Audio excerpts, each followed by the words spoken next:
Nous nous plaisons souvent, sinon la grande majorité se plaît à dire Dieu unique, Dieu unique, Dieu unique. Mais en réalité, est-ce que Dieu peut être unique? Dieu n'est pas unique et Dieu ne peut pas être unique. Dieu ne peut pas être unique parce que les 5 phases de la vie qui composent la création ont leurs représentants que chaque personne désigne par le mot Dieu.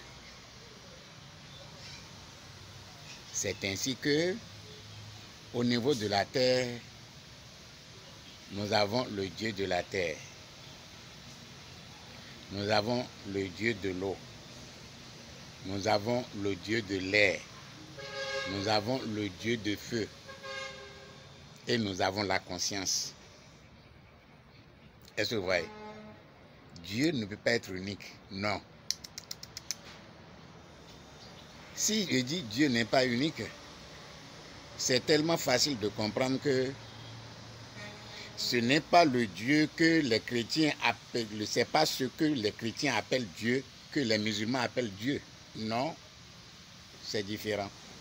Donc, en fait, Dieu n'est pas et ne peut pas être unique. Je pense bien que même dans la Bible, c'est écrit dans Somme 82, je pense bien si je ne me trompe pas, dans Somme 82, qu'il a dit que Dieu, il y en a en quantité. Il y en a en quantité, pourquoi? Parce que c'est les humains qui ont créé, de par leur culture, de par la conception qu'ils ont, de par la façon ils comprennent les choses.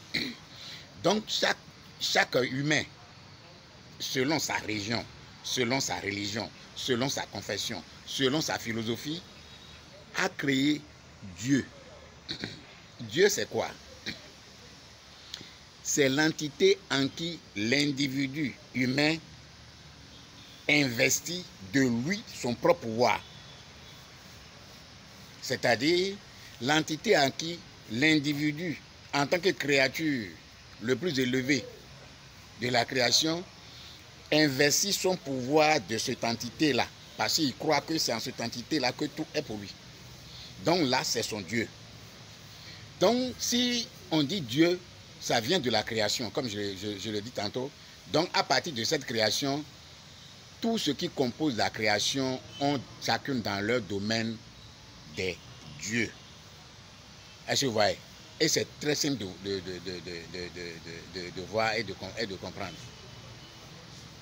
Comme je disais tantôt, il a dit que ce que les chrétiens appellent Dieu dans leur église, ce n'est pas la même chose que les musulmans appellent Dieu là-bas. Ce que les animistes appellent Dieu, ça n'a pas de rapport encore avec ce que les musulmans et les chrétiens appellent Dieu. Donc, il faut comprendre ça comme ça. Maintenant, si je dis que Dieu n'est pas unique et ne peut pas être unique, mais qu'est-ce qui est unique alors? Qu'est-ce qui est unique? Qu'est-ce qui est unique? Ce qui est unique, ce n'est pas Dieu.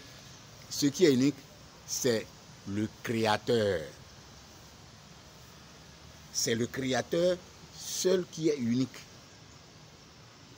Si on dit Créateur, on veut parler de la vie elle-même. La vie elle-même crée tout. Qu'est-ce que j'appelle la vie elle-même? La vie elle-même est la combinaison de la terre, de l'eau, de l'air, du feu et de la conscience. Et c'est ça qui crée tout ce qui existe. Et c'est cette combinaison-là qui est en tout ce qui existe. On doit l'appeler, sinon on doit l'appeler l'infini, l'absolu, le 100 secondes, la conscience, la pure conscience, toutes les définitions qui mettent, c'est-à-dire qui embrassent l'ensemble et non chacune de ces secteurs qui sont généralement des secteurs limités. Donc c'est le Créateur seulement qui est unique, mais avec des dieux multiples.